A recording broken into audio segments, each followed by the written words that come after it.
읽어주는 교과 둘째 날 8월 16일 월요일 근원부터 치료하심.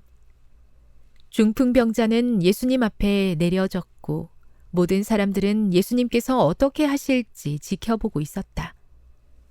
그분께서는 너무나도 확실한 이 죄인을 치료하실 것인가, 아니면 그의 질병을 책망하시는 말씀을 하실 것인가. 예수님께서는 어떻게 이 중풍병자를 고치기 시작하셨는가?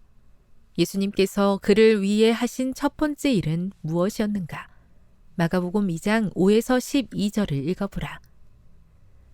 중풍병자의 경우 예수님께서는 그가 가진 병의 증상들을 치료하시기 전에 그 병자를 괴롭히고 있는 가장 근원적인 문제를 먼저 치료하셨다.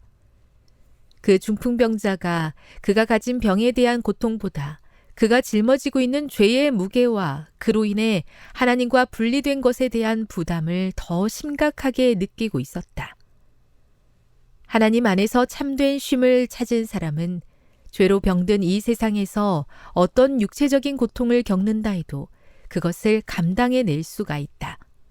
그래서 예수님께서는 모든 문제의 근원으로 바로 접근하셔서 먼저 그를 용서해 주셨다. 현장에 있던 종교 지도자들은 예수님께서 용서를 선언하셨을 때 충격을 받았다. 말은 하지 않았으나 그들 마음 가운데 품고 있던 비난에 답하시기 위해 예수님께서는 질문을 던지셨다. 마가복음 2장 8절 9절을 읽어보라. 그곳에 있던 서기관들에게 어떤 도전을 주셨는가? 예수님께서 본질적으로 다루시고자 했던 문제는 무엇인가? 일반적으로 사람들의 말은 가볍지만 하나님께서 말씀하실 때는 그렇지 않다. 하나님의 능력 있는 말씀으로 모든 것이 존재하게 되었다. 비록 용서는 우리가 눈으로 볼 수 있는 것은 아니지만 그에 대한 대가는 분명하다. 용서의 대가로서 하나님의 아들이 십자가에 달려 돌아가셔야 했다. 다른 모든 것들은 부수적이다. 예수님께서는 용서의 능력과 실체를 보여주시기 위해 그 중풍병자를 낫게 해주셨다. 하나님께서는 우리의 내면을 먼저 고쳐주시고자 하신다. 그러고 나서 중풍병자에게 하셨던 것처럼 우리의 육체적인 질병을 즉시 고쳐주시기도 하신다. 하지만 때론 육체적인 치유함을 경험하기 위해 부활의 아침까지 기다려야 할 수도 있다. 어느 경우이든지 간에 우리의 구주께서는 지금 이 순간 우리의 고통 가운데서라도 우리가 그분의 사랑과 은혜와 용서에 대한 확신 안에서 참된 쉼을 경험하기를 원하신다.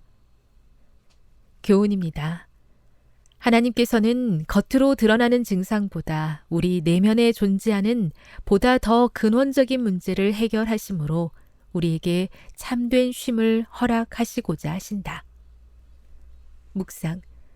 하나님께서 우리가 경험하기를 바라시는 참된 치유는 무엇일까요? 적용. 낫게 해달라고 하나님께 드린 기도가 당장 응답되지 않는다고 할지라도 어떻게 하면 예수님 안에서 참된 쉼과 평안을 경험할 수 있을까요? 영감의 교훈입니다. 모든 질병의 기초. 죄의 불안과 채워지지 않은 욕망과 아울러 죄의 짐이 그들의 질병의 기초이다. 그들은 심령의 치료자 앞에 나오기 전에는 위안을 찾을 수 없다.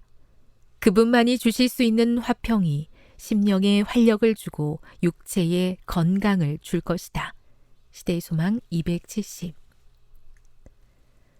주님, 저의 발목을 붙잡고 예수님 앞으로 나아가지 못하게 하는 죄의 문제를 해결하고 싶습니다.